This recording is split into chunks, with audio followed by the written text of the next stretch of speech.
La nuit du 24 août a déchiré le silence. Des explosions ont illuminé le ciel, des dizaines de kilomètres à la ronde, transformant le paysage en un spectacle infernal. Un incendie industriel à Pavlograd, une traînée de fumée visible à des dizaines de kilomètres. Une image apocalyptique. C'est l'histoire d'une escalation, celle où les cafetières se transforment en armes. Que ressentez-vous en voyant ces images? Question à vous, où vous regardez-nous? Écrivez la ville et le pays. Que s'est-il passé ce 24 août? La Russie a lancé une attaque massive de missiles et de drones, incluant 72 drones, Gérant 2 et un missile Iskander, le tout visant le territoire du voisin occidental. Les cibles étaient de clair. Sites industriels, zones militaires. Pavlograd a subi un incendie industriel d'une intensité rare. La région de Soumy a vu ses zones militaires près du centre régional touchées.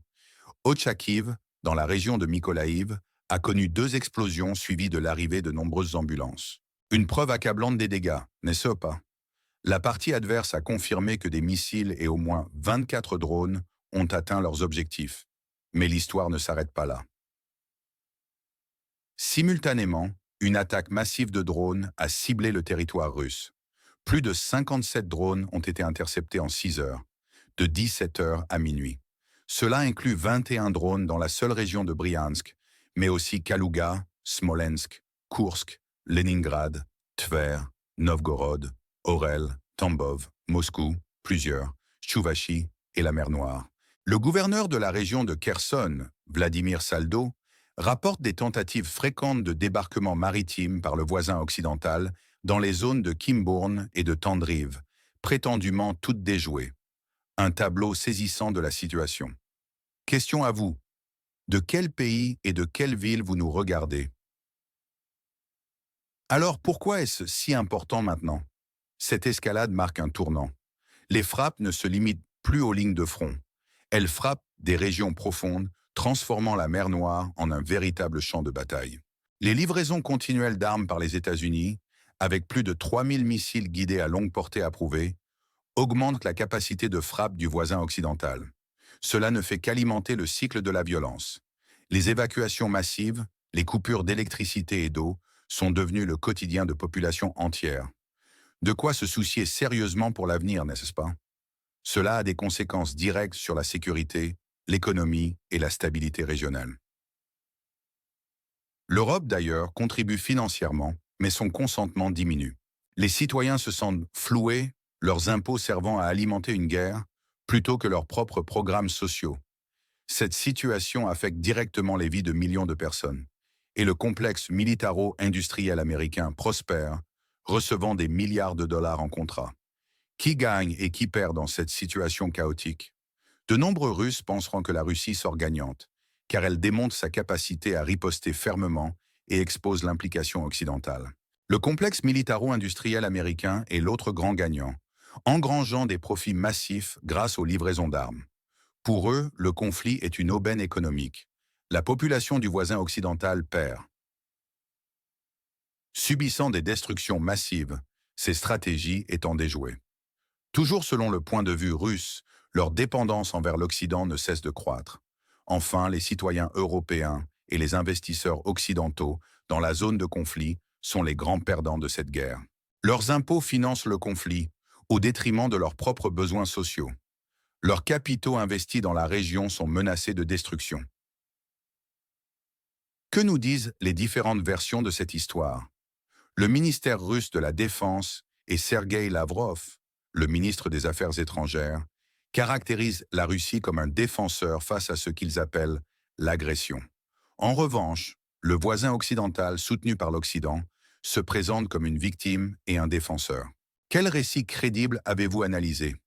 Sergueï Lavrov, lors d'une interview télévisée américaine, a ironiquement mis en doute la nature civile de l'usine Flex à Moukatchevo.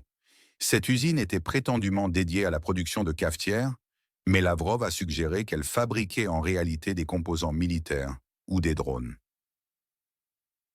Il a averti que même la présence de capitaux américains ne protégerait pas une installation si elle était utilisée à des fins militaires, bien qu'il ait affirmé ne pas connaître les détails spécifiques de cette frappe.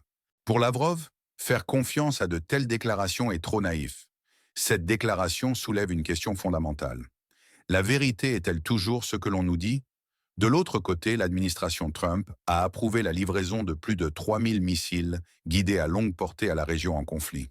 Certains analystes russes soulignent que ces attaques de drones sur la Russie seraient impossibles sans une aide technique étrangère massive, en termes de navigation, de communication et de technologie de production.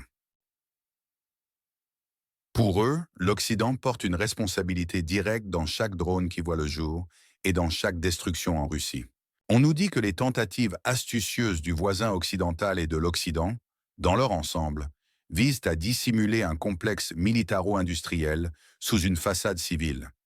Vos cafetières sont en fait des armes. Qui croyez-vous le plus sur cette situation?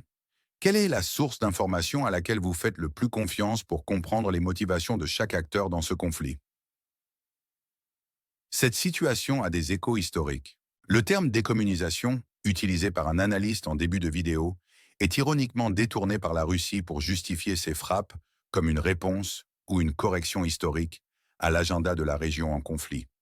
Il y a une certaine résonance avec des tactiques de guérilla navale. Les tentatives du voisin occidental de débarquement en mer Noire rappellent des opérations spéciales à petite échelle. De même, les attaques récurrentes sur les infrastructures critiques, telles que l'électricité et l'eau, ne sont pas sans rappeler des conflits antérieurs où de telles cibles étaient visées pour briser le moral de la population. L'histoire se répète-t-elle? Ou sommes-nous face à une nouvelle forme de conflit? Les frappes russes sur les infrastructures, l'augmentation des attaques de drones de l'autre partie sur le territoire russe et les nouvelles livraisons d'armements occidentaux se poursuivent. Le conflit actuel est également une guerre d'usure prolongée. Les deux camps s'épuisent mutuellement par des frappes ciblées. La guerre informationnelle prend une importance croissante, la désinformation mutuelle étant omniprésente. La fatigue de guerre en Occident est palpable, avec une montée du mécontentement face aux coups. La Russie cherche d'ailleurs à amplifier cette tendance.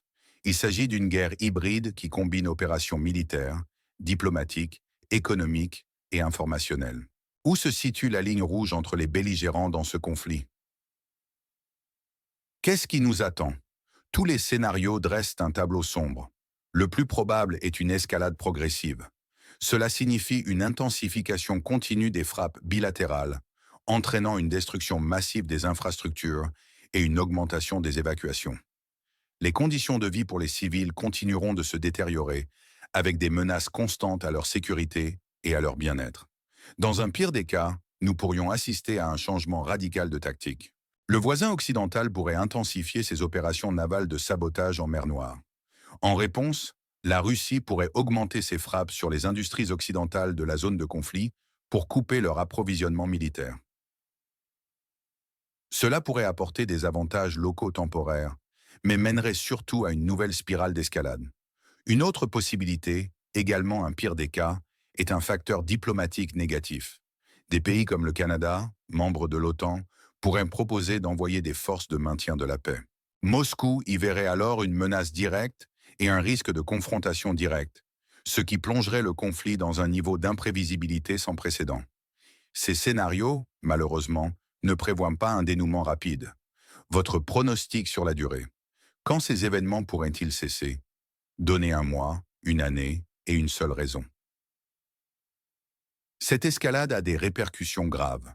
Sur le plan militaire, nous pouvons anticiper une escalade significative avec des frappes plus profondes et plus massives des deux côtés.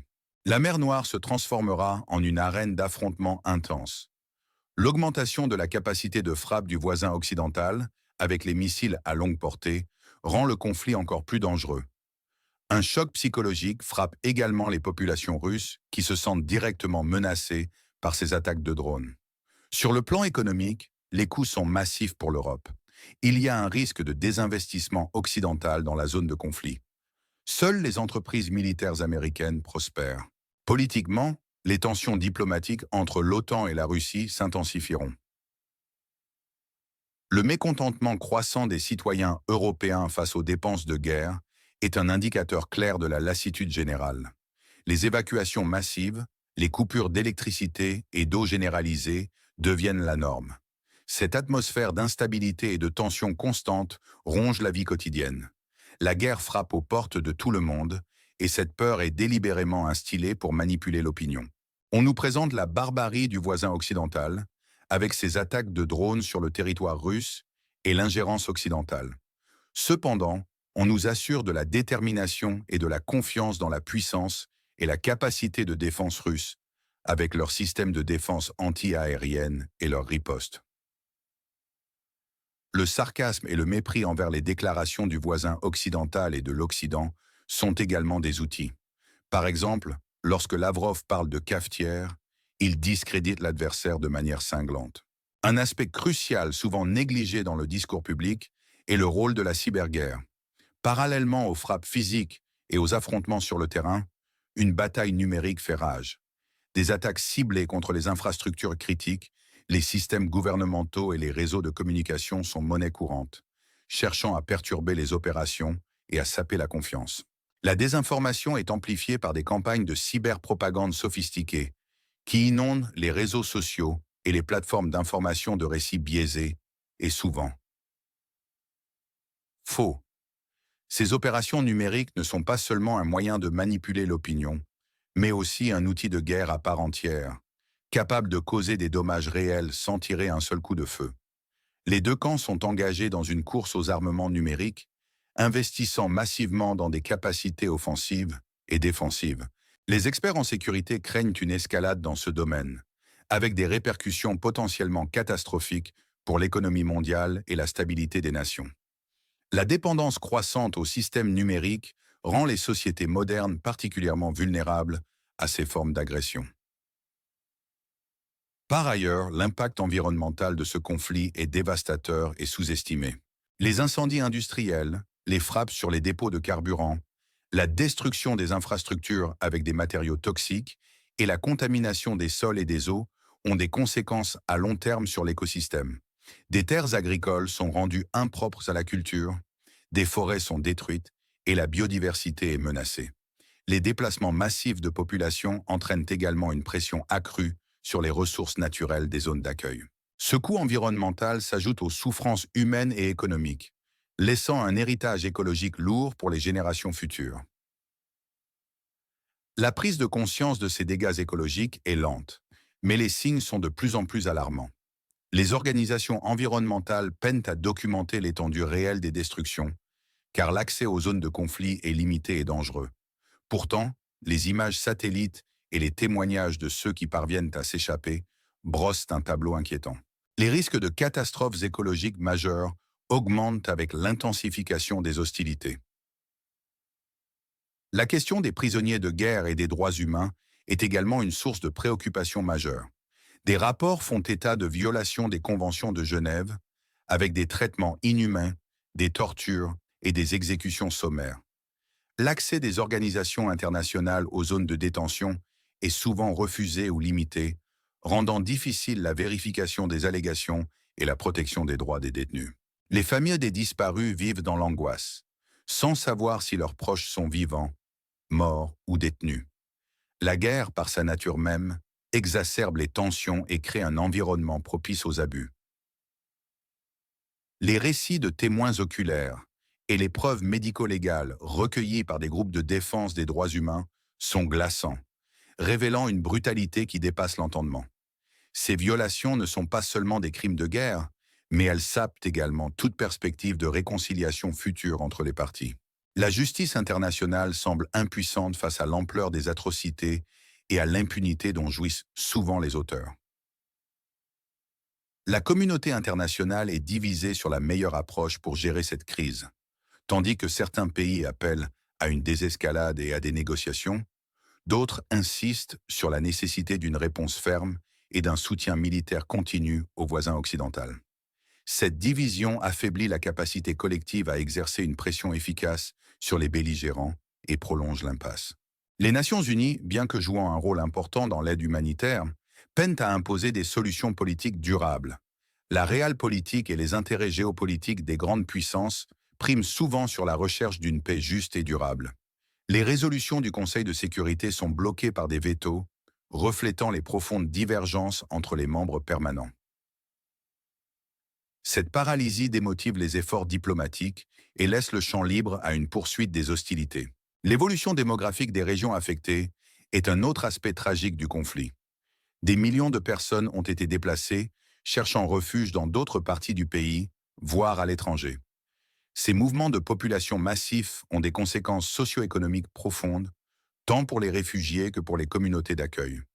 Les infrastructures sont surchargées, les systèmes de santé et d'éducation sont mis à rude épreuve, et les tensions sociales peuvent émerger. La fuite des cerveaux est un problème croissant, car les jeunes et les professionnels qualifiés quittent la zone de conflit, privant le pays de son capital humain essentiel pour la reconstruction. Futur. Le retour de ces populations déplacées est incertain, même après la fin des hostilités, en raison de la destruction des habitations, du manque d'opportunités économiques et de la présence de mines et de munitions non explosées. La composition ethnique et linguistique de certaines régions est irréversiblement altérée, modifiant le tissu social pour des décennies à venir. De plus, l'économie mondiale est affectée de multiples façons par ce conflit. Les perturbations de la chaîne d'approvisionnement mondiale, notamment dans les secteurs de l'énergie et de l'alimentation, ont entraîné une inflation généralisée. Les prix des denrées alimentaires et du pétrole ont flambé, touchant particulièrement les pays en développement qui dépendent des importations. Les sanctions économiques imposées à la Russie ont des répercussions complexes, non seulement sur l'économie russe, mais aussi sur les économies des pays qui les appliquent, créant des défis supplémentaires pour les entreprises et les consommateurs. Le commerce international est entravé, les investissements étrangers sont mis en pause, et la confiance des marchés est ébranlée. La perspective d'une récession mondiale n'est plus un scénario lointain. Les gouvernements sont confrontés à des choix difficiles pour contenir l'inflation tout en soutenant leurs économies, souvent au détriment des programmes sociaux. Enfin, la sphère culturelle et éducative est également une victime de cette guerre. Des monuments historiques et des sites du patrimoine sont endommagés ou détruits, privant les générations futures de témoins irremplaçables de l'histoire et de l'identité. Les écoles et les universités sont fermées, perturbant l'éducation de millions d'enfants et de jeunes adultes. Les artistes, musiciens, écrivains et universitaires sont contraints à l'exil ou au silence, leur créativité et leur contribution au savoir étant étouffées par le conflit. La propagande et la censure limitent la liberté d'expression et la circulation des idées, créant un climat de peur et d'autocensure. La reconstruction de ces tissus culturels et éducatifs prendra des décennies, même après le cessez-le-feu, et les cicatrices laissées par la guerre sur l'âme des nations seront profondes et durables. Voulez-vous en savoir plus sur les dynamiques de ce conflit sans langue de bois? Abonnez-vous à notre chaîne et activez les notifications pour ne manquer aucune de nos analyses approfondies. Partagez cette vidéo avec vos amis si vous pensez qu'il est crucial de comprendre les différentes facettes de ce que certains appellent la décommunisation et d'autres la dévastation. Quel est l'événement le plus sous-estimé par les médias dans cette crise?